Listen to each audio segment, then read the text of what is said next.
képi, mon grand frère a un képi, ma grand-mère a un képi, et mon père a un képi. Un képi à l'oncle Jean, l'oncle Firmin également, et le cousin Ferdinand en porte un pareillement. Et pourtant, aucun d'eux n'est garde champêtre, et pourtant, aucun d'eux n'est adjudant.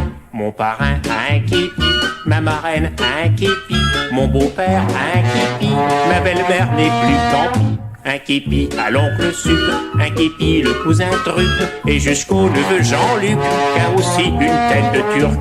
Et pourtant, ils ne sont pas fonctionnaires, et pourtant, ils n'ont pas de règlement.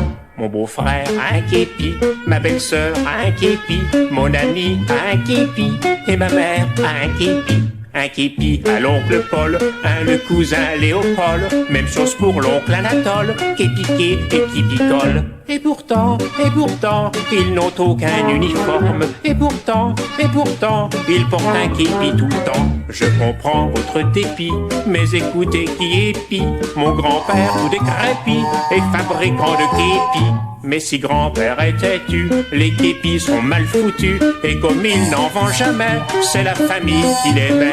C'en est trop, diront les grincheux sans doute, c'en est trop. Eh bien moi je dis, chapeau.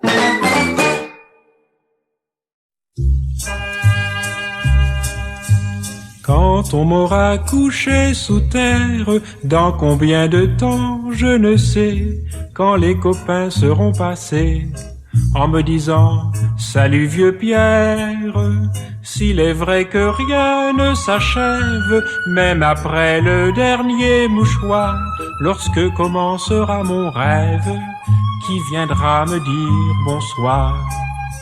Moi qui aimais la mise en boîte, pour toujours je serai servi, j'en rirai puisque c'est la vie.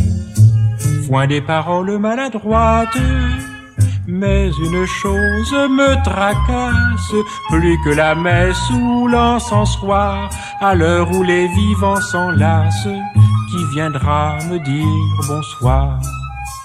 Je veux bien croire qu'il est possible, dès qu'on est embauché par Dieu, de rester raide comme un pieu, mieux que la justice impassible. Je ne ferai pas de caprice à me relever ou m'asseoir, si je sais au dernier service qui viendra me dire bonsoir. Pour sûr que les journées sont longues à ne plus jouer du mollet, moi qui étais un feu follet, faire ainsi de la chaise longue. Je voudrais tant qu'on me cause, même avec l'accent du terroir, pour égayer mon ankylose, qui viendra me dire bonsoir. Quand on m'aura coupé les vivres, si je dois rester sur ma faim, je promets d'être un bon défunt et de garder mon savoir-vivre. Laisser trottiner sur ma couche de fins talons sans m'émouvoir, mais pourrais-je goûter la bouche qui viendra me dire bonsoir? Quelle sera l'âme charitable qui descendra quand tout s'éteint, me souffler les derniers potins à l'heure du marchand de sable? Au temps où j'étais enfant sage, maman me berçait chaque soir, mais lorsque je n'aurai plus d'âge, qui viendra me dire bonsoir? J'avais promis à ma compagne une vie de fidélité, elle trouvera la liberté à l'enseigne du qui perd gagne. J'avais choisi ma secrétaire pour la tiédeur de son peignoir, elle m'avait juré de se taire, qui viendra me dire bonsoir? Je n'exige pas qu'on m'apporte tous les soins du haut nouveau-né, qu'on me mette des gouttes au nez et sous les pieds une bouillotte. Je ne connais pas la prière, mais s'il faut prier pour savoir, je vous demande au nom du Père qui viendra me dire bonsoir.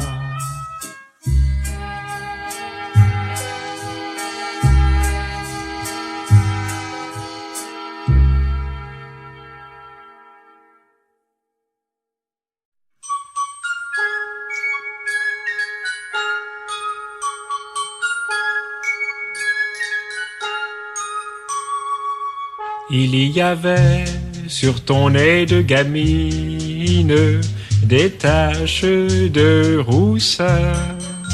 Il y avait dans tes yeux, ma cousine, tellement de douceur.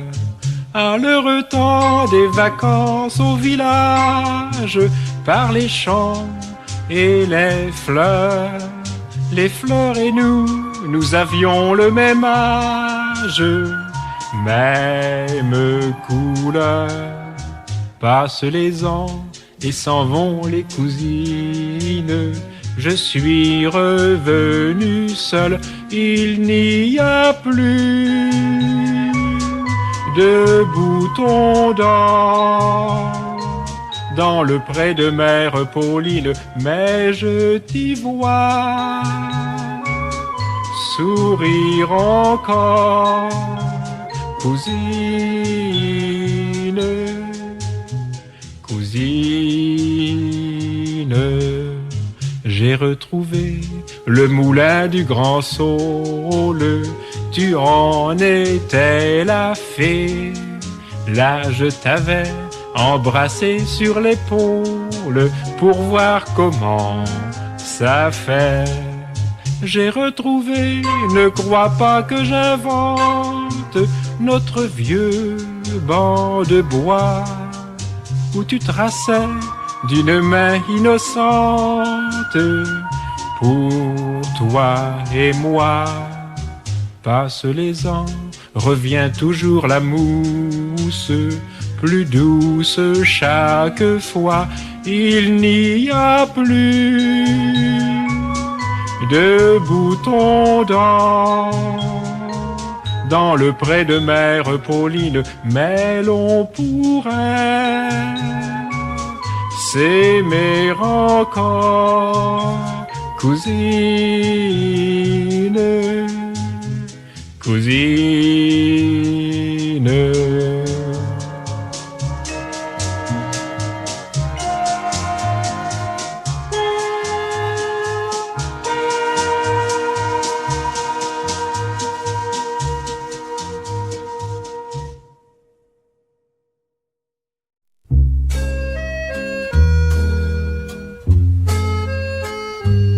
Ils n'ont pas tous un compte en banque, les copains qui viennent chez nous. Et c'est bien souvent qu'il leur manque 4 francs pour faire 100 sous. Quand on n'est pas un richissime, on ne peut s'entourer de fleurs. Ce sont les fleurs de la chopine qui parfument leur pauvre cœur. Ce sont les fleurs de la chopine qui parfument leur pauvre cœur, car ils n'ont pas tous un beau langage, les copains qui viennent chez nous. Quand ils déballent leur bagage, il y a bien des gens qui font l'amour. Mais pour s'offrir un dictionnaire, quand on sait le prix du papier, il faut être propriétaire avec tapis sur le palier. Il faut être propriétaire avec tapis sur le palier. Mais ils n'ont pas tous un frais costume, les copains qui viennent chez nous. Mais de ces chiffons où le rhume peut se nicher à tous les coups. Ils n'ont pas de boutons de manchette, ni de plis à leurs pantalons, et cachent au creux de leurs chaussettes bien des trous qui en disent long. Et cachent au creux de leurs chaussettes bien des trous qui en disent long, long. Mais ils ont tous des yeux étranges les copains qui viennent chez nous, j'oserais dire des yeux d'ange, s'ils n'étaient pas si souvent sourds. Des yeux qui font quand on les croise l'effet d'un coup à l'estomac. C'est pourquoi je paie leur ardoise au bistrot où je ne bois pas. C'est pourquoi je paie leur ardoise au bistrot où je ne bois pas. Car s'ils n'ont pas de compte en banque, les copains qui viennent chez nous, si le beau langage leur manque, s'ils ne coiffent pas chapeau, doit-on les blâmer quand ils osent affirmer qu'ils seront pachas? Tout peut arriver, je suppose, et bienvenue sans qu'on la cherchât. Tout peut arriver, je suppose, elle est bienvenue la queue du chat.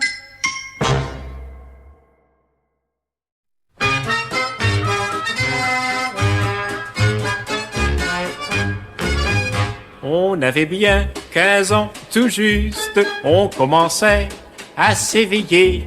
Et sur la fesse et sur le buste, on avait l'œil écarquillé.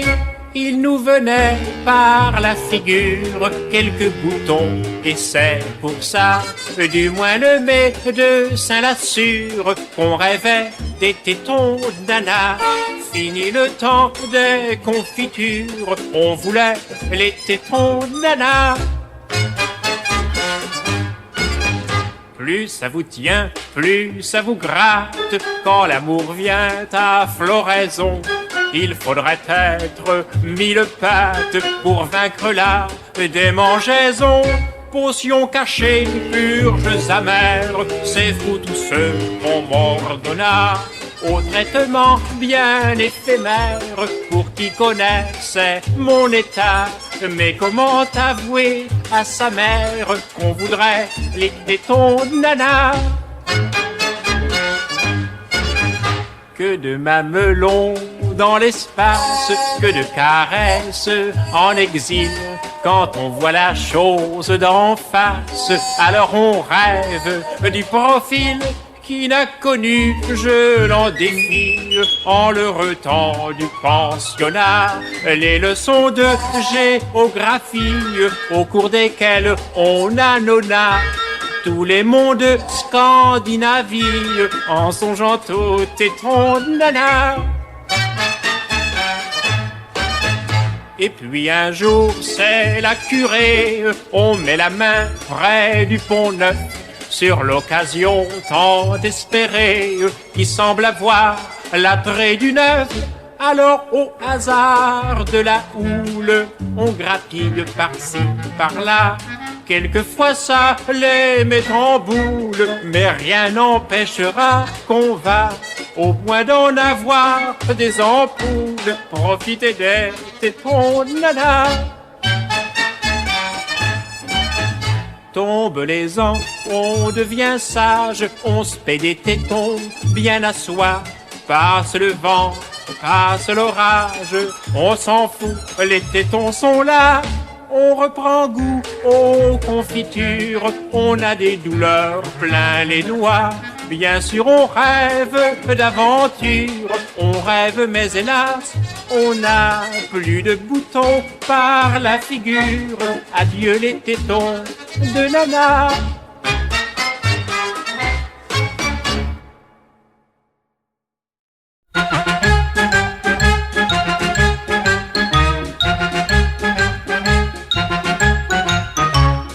Il est venu d'Édimbourg, le cousin, passer chez nous quelques jours, on l'aime bien.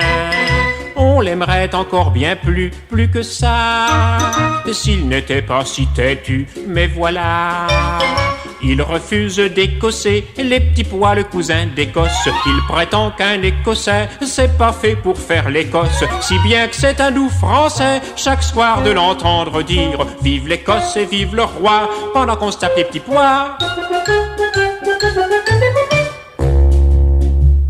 Ce n'est pas qu'il soit méchant, pas du tout. Il serait même gentlement avec nous. Mais sitôt qu'il voit rentrer du jardin papa et le jardinier, c'est la fin. Il refuse d'écosser et il crie, le cousin d'Écosse crie à tous les Écossais: le poids qui perdra l'Écosse, on lui fait des pois au lard et de la purée de pois au litre. Mais pour l'Écosse, pas d'espoir, il est le roi des cossards.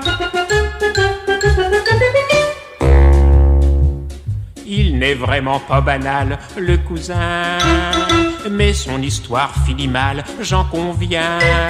Non content de ne pas toucher aux petits pois, à l'heure d'aller se coucher, v'là que cette fois, il refuse de déchausser ses petits pieds. Et quoi qu'on lui dise, il prétend qu'un Écossais, c'est pas fait pour le striptease. Papa s'est fâché soudain, hélas, il a vu tout rouge. Papa ne se fâche pas pour rien, il a supprimé le cousin.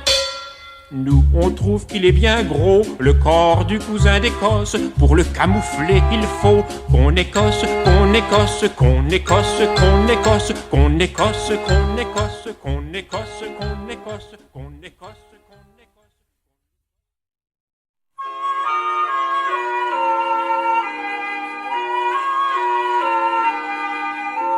Les mots, les mots, les mots du vocabulaire n'ont pas, n'ont pas, n'ont pas la douceur qu'il faut, qu'il faut, qu'il faut pour te charmer et te plaire. Les mots sont bien trop brutaux. Aussi, j'ai décidé de me taire. Ceci, pour t'éviter les soucis. Les mots du vocabulaire sont si indécis. Voilà pourquoi des journées entières je t'adorais sans dire un mot. Les mots du vocabulaire n'ont pas la chaleur qu'il faut. Mais toi, t'es retourné chez ta mère sans un mot pour t'expliquer. Les mots du vocabulaire sont trop compliqués. Et moi, je reste là, solitaire, sans père, sans personne à qui parler. Les mots du vocabulaire peuvent pas dire la peine que j'ai, dire la peine que j'ai.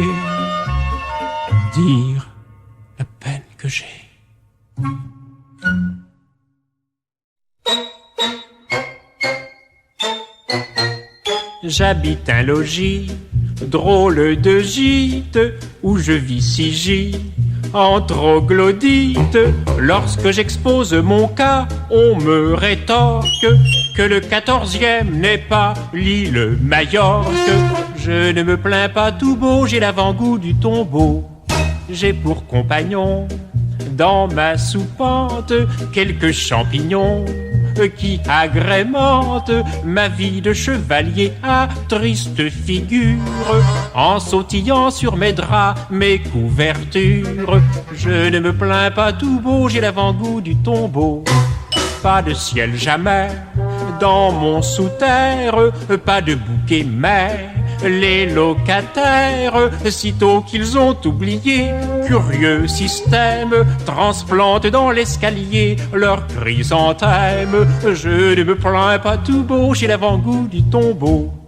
Dans mon isoloir, je n'ai pas l'heure, je dors comme un loir, car c'est un leurre, dit taquiner le réveil, le temps ça use, midi, minuit sonne pareil dans ma cambuse. Je n'ai pas d'amour, mais j'appréhende qu'il me faille un jour, fille gourmande, te jurer de te chérir la nuit entière. Je ne pourrais pas tenir une nuit polaire. Je ne me plains pas tout beau, j'ai l'avant-goût du tombeau. Si je lève la future reine, qui sera mon lapin de Garenne, et si d'aventure elle veut pousser ma flamme, alors je deviendrai feu, la mort dans l'âme. Lorsque sonnera mon top funèbre, on m'éloignera de mes ténèbres. On ne m'offrira pour sûr pas Montparnasse, mais on m'installera sur quelques terrasses. Alors tout nouveau, tout beau, il y aura du soleil là-haut. Alors tout nouveau, tout beau, je sortirai du tombeau.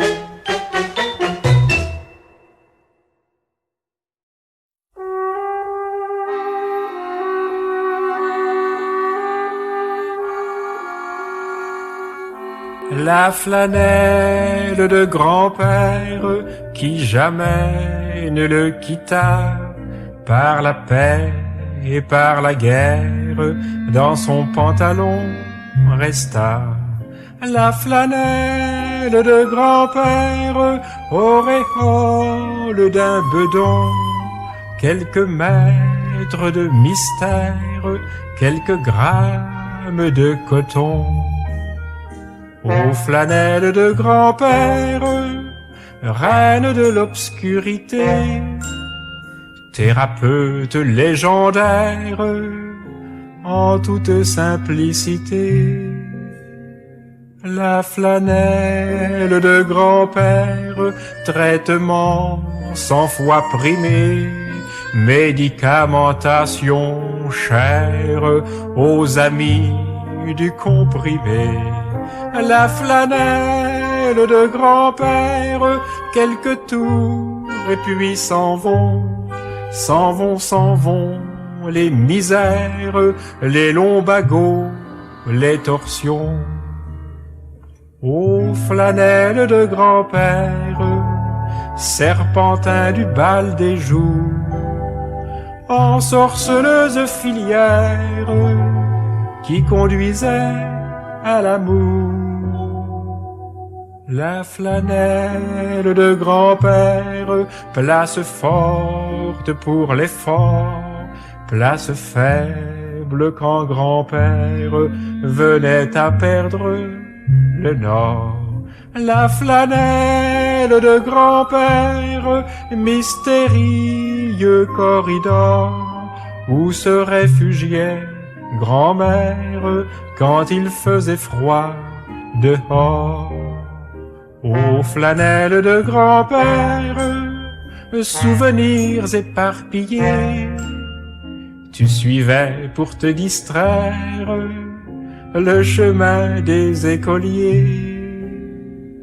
La flanelle de grand-père, au fond de l'armoire seule, elle qui chantait naguère et muette comme un linceul. La flanelle de grand-père, grands exploits ou petits riens, reflet d'une vie entière, imprimé au creux des reins. Ô flanelle de grand-père, serpentin du bal des jours. Sans grand-père, sans grand-mère, fini le roman d'amour.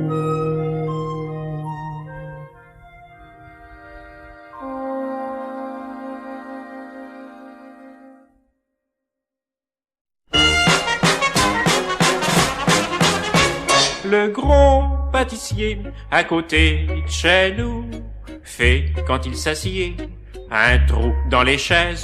On a beau être bon et pas fier du tout, on est mal à l'aise quand il vient chez nous.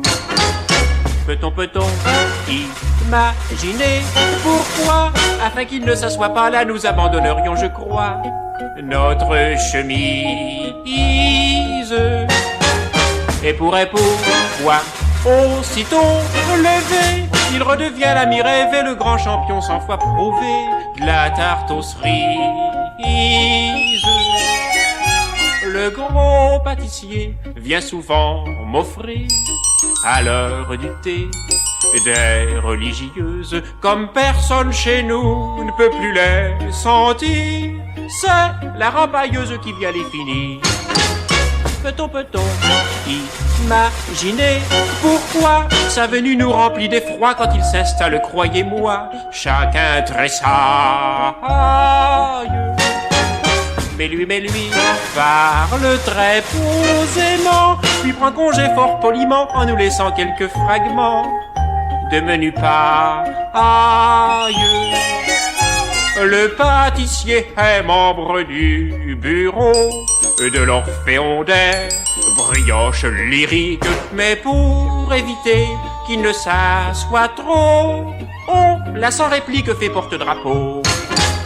Peut-on imaginer ailleurs aussi brave homme, aussi grand cœur, mais non il a tel postérieur qu'on en frissonne. Lui qui tirerait à tout prix la poutre de l'œil d'un ami, ne voit rien de la paille qui suit sa personne.